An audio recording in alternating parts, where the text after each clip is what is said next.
Wie definieren Sie Wirklichkeit und wie definieren Sie Wahrheit? Ja, das müssen Sie mir sagen.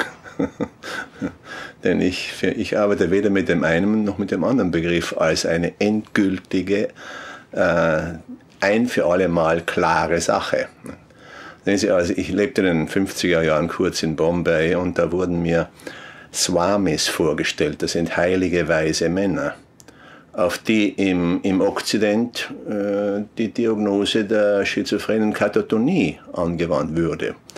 Also sehen Sie, es ist eine Frage der Ansicht, der Definition.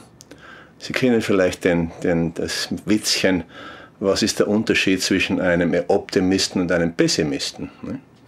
Die Antwort ist, der Optimist sagt von einer Flasche, dass sie halb voll ist. Der Pessimist sagt von derselben Flasche, dass sie halb leer ist. Wer hat recht? Und diese Widersprüche, diese Gegensätze, dieses Streiten um die richtige Definition, das ist die Basis meiner Arbeit. Wenn ich mich mit Menschen beschäftige, die Schwierigkeiten im Leben haben, die leiden, dann ist eine Frage, wie die Wirklichkeit sehen. Gut, was ist dann Wahrheit? Der Wahrheit ist meines Erachtens, der Begriff ist nur dort anwendbar, wo Leute derselben Wirklichkeitskonstruktion angehören. Lassen Sie mich kurz erklären, was ich damit meine, mit Wirklichkeitskonstruktion. Man nimmt in unserem Fach immer noch an, dass es eine wirkliche Wirklichkeit gibt, deren sich die geistig Normalen und vor allem wir Therapeuten bewusst sind, und die sogenannten Geisteskranken haben eine verzerrte Sicht dieser Wirklichkeit. Das ist eine Auffassung, die in anderen Wissenschaftszweigen seit längster Zeit abgeschafft worden ist und einfach nicht mehr haltbar ist.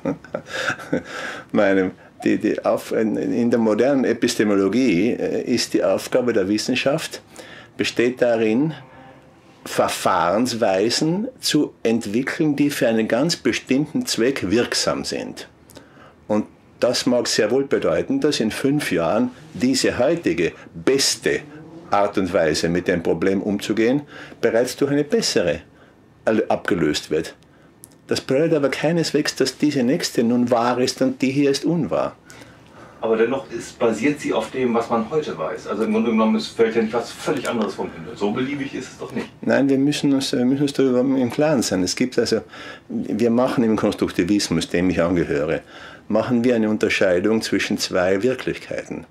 Die erste Wirklichkeit ist die uns unsere Sinnesorgane vermitteln. Also zum Beispiel, ich sehe ein Licht und das ist rot. Nicht? Wollen wir ganz beiseite lassen, dass auch das Resultat eines unglaublich komplizierten Konstruktionsvorgangs in meinem zentralen Nervensystem ist. Und dass außerdem das Geräusch rot oder die Buchstaben R-O-T eine reine eine Erfindung sind, eine Zuschreibung. Nun sehen Sie, ein kleines Kind mit normalem Sehvermögen kann natürlich auch ein rotes Licht feststellen, wird auch feststellen. Nur, das Kind weiß deswegen nicht, dass das, notwendigerweise noch nicht, dass das rot heißt und schon gar nicht, dass das Auftauchen von Rotlicht unter gegebenen Umständen bedeutet, man darf die Straße jetzt nicht überqueren.